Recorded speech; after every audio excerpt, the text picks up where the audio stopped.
In this tutorial, we'll be learning about operators in C++. So the first one we'll be looking at is what we call the assignment operator.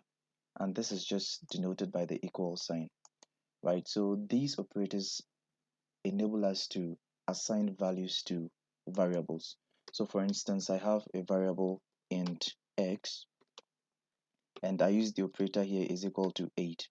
So this operator over here equal to, it allowed me to assign the value 8 to the variable x, right? So that's just its use. It allows us to assign variables, right? Values to variables. I'll go ahead and then create another variable called y, and I'm equating it to, let's say, 7, right? Then, well, let me just follow what I did up there. So this was 5 and this was 8, right? So I'll come down here and then print out this value. So cout x endl y endl, right? So I'll use the shortcut shift B to run this. So I expect here 5 and 8 to be displayed. So that was it, 5 and 8 over there. Now what if I come down here and say, right, x is equal to y, right? So over here, what would happen? So let's go ahead and print. Let me do this so that we'll get the clear representation over here. So we'll output the string x with a semicolon, and then after that we'll end the line and output the string y with a semicolon, then with this, yeah. So let's run this and see what is going to happen. So over here we then we assigned y to x. So the value of x will change now. So x will no longer be 5, but y is now being assigned to it. So let's run this and then see what happens. And we have x being 8 right now and y being 8. So what it did was it outputted the latest value of the assignment. Even though x was 5 here, after when we print x over here, right? When we output it over here, cout x, when we output it here, at this stage x was 5, but after we assigned it to a new value, then the value changed over here. So let's go ahead and run this code and see what happens. So at the first assignment it was 5, then after we reassigned it, it changed to 8, right? So this should tell us that it follows the latest assignment. So let's come down here and then equate y to be equal to, let's say, 56, as I did up there. Yeah, so now let's see what is going to happen. Oops. And there is an error over here that says x was not declared in this scope. So I cleared out the value of x. Okay, so int x was equal to, yeah, 5. So I'll just go ahead and clear this out. Right. So now we have a new value of y equal to 56. So we'll rerun this again to see what is going to happen. And now we have x 8 and y 56. So the latest value of y is 56. And then before the value changed, y was 8. So that's why x is 8 over here. So the basic concept I want to drive across at this stage is that it is the latest value of assignment that is being used, right? So then I'll go ahead and then comment out all of these, right? So the next thing we'll look at is inline assignment, right? So over here we have y is equal to x is equal to 7 plus 7. So let me just go ahead and clear this, and let's just put 7 over here, and then we run this code to see.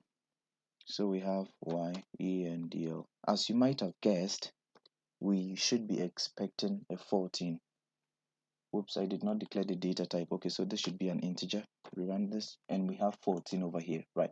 So we're expecting 14. But now the inline assignment has to do with this. Let's say I have a variable. Let me leave this over here. I have a variable int x equal, let's say 8, right? Then I come down here and then say x plus 7. So y is then equal to x plus 7. When we run this, it would output 8 plus 7, which is going to be 15, right? Right, so 15 has been outputted over here. Now, with the inline assignment, I can just copy this. I can just replace this x with that, but then in brackets, so that it will be read as a single expression, and then delete this entire line. So I have assigned it in one line the value of x has been assigned over here in one line with y, so it's going to be computed as such, right? So let's go ahead and run this, and we have an error thrown. It says x was not declared in the scope. So let me declare it int x, and now we have 15 again. So that's it. This is what we call inline assignment. Instead of coming down to say x equal 8, before you come in here and use it as x, you can ignore this line and then you come in here directly and do this. So I just go ahead and comment out this as well, right? So the next thing is one line assignment of variables with equal values, right? So let's say we want to assign, I think we looked at this earlier in this tutorial. So I want to assign a variables, let's say 3 variables which have the same data type. So they are all integers, and I can have int x comma y comma z, right? So I have initialized them in one step. This is single line initialization, 3 variables which have the same data type. So then what if the variables have the same value? So if they have different values, I'll come down here and say x is equal to 7, y is equal to whatever. But then in this case, the variables have the same value, so I don't need to come use 3 lines to declare the value, so I can just do it in one line, right? So how I can do it is in this format. So x is equal to y, which is equal to z, and then what are they equal to? They are all equal to 67, or whatever value that you want. So when we print out y, we should be expecting 67, and we get 67 as the output over here, right? So I'll go ahead and comment out this, and the next thing we want to look at is this, right? So in this format, let's say this is probably going to be a mistake if you are not careful. So let's say that I have this line of code, int a comma b is equal to 8. What do you think is going to do? Right, so I have this line of code. Now let's print out the values to see what they are, whether a is going to be equal to 8 as well, or what is going to happen. So a, and then would end line, and then b, and would add a semicolon over there, right? So let's go ahead and run this, build and run. So a is 0, but b is 8, right? So why do you think that happened? Over here, I just used int a. What I did over here was that for a, I just declared it. I did not initialize it with any value, right? But for b, I declared its data type and then its identifier, and then I assigned it to a value 8. But for a, I did not assign it. I just declared it. So if I then come down here and I assign it to a value of 7, and then we rerun this program, let's see what the output is going to be. Now we get a as 7 and b as 8. That means I have now assigned it a value, right? So we go ahead and comment this out as well. Then we move on to the arithmetic operator. So the first thing we looked at was the assignment operator, which is the equal sign. Now we're moving on to arithmetic operators.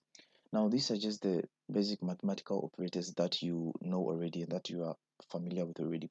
So the addition does the same thing, and the subtraction as well, and the multiplication, which is denoted by a star, and then division, which is denoted by the /. The only thing that might be new is the modulo operator, and let's try it out with some examples. So let's initialize some variables like int a comma b. We've initialized them, then we come down and assign values to them. So a is equal to, let's say, 67, and we have b to be equal to 2, right? Now let's compute some. Let's just print it out directly and say a modulo b.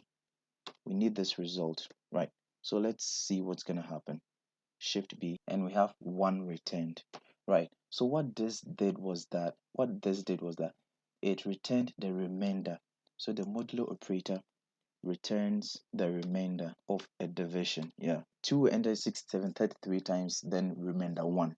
So it is that 1 which was returned. So when we change this to, let's say, 5, let's see what the remainder is going to be now. And the remainder is 2, right? So that means that 65 would divide 5 exactly, but then it will be left with remainder 2.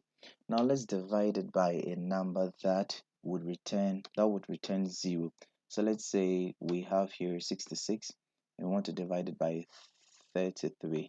Right, so let's run this and we have 0 returned because there is no remainder. Right, so that is it for the modulo operator. And let's just do for the division as well. You can go ahead and try out your hands using the multiplication, division, or any of them that you want. So we have 2 over here because 66 dividing 3 would give us 2. Right, so that's it for these arithmetic operators. And the next thing we want to look at is the compound assignment. So what are they? These assignments modify the current value of a variable by performing an operation on it. So the format is in this way. So you have the variable. So what variable do you have? Then what operation do you want to perform in it? Followed by the equal sign and then another variable or an entire expression. So I would illustrate this with examples. So the first one is the plus equal. Right, so let's see what that one does and its application. So let's say I have an integer x. I like using integer. Let's use a double. Doesn't really matter. Double x is equal to 7.8, right? Good. Now, what I want to do is I want to add a value to x to update its value. So x is equal to, let's say, x plus 6, anything. So what does this do? It takes the value x, which was 7.8, right, and puts it over here. So it will be 7.8 plus 6. So it will then update its value. We saw earlier that the new value of a variable is the last assignment, right? So over here we are reassigning this x to whatever it was plus 6. So what this line does is it takes whatever value that x was and then it just adds 6 to it. So that's what this one does, right? So let's go ahead and run this code to see what x would be. So see out, print out x for us. Let's see what it would return, and we get a 13.8 over there. Right, so then how do we use this compound assignment operator? Now let's follow this format. So we have a variable which is x followed by an operator. So we then cut this operator and put it over here. So followed by an operator and then an equal sign, and this is the equal sign. And then we go ahead and delete this so that this would be just a number, just a data type. Right, so what this would do is that is the same thing as x is equal to x plus 6. It's the same thing, just that it is a short format of what we wrote earlier. So let's go ahead and run this to see what happens. So we have 13.8 here as well. So this is just the shortened form of this. So then let's replace this with minus. It would update the new value of x to be, it will now be x minus 6. That's 7.8 minus 6. And that should be 1.8, right? So let's go ahead and then run this to see what the output is going to be, and we have 1.8 over there, right? So then let's go ahead and use the multiplication operator. Let me change this to 8 so that 8 and then 5 would give us 40, so that we can easily verify that. So we change this to the multiplication operator. So what this would do is it would update the new value of x to be 8 times 6. So let's go ahead and run this, build and run. So 40 was returned over here, right? Then let's use the division.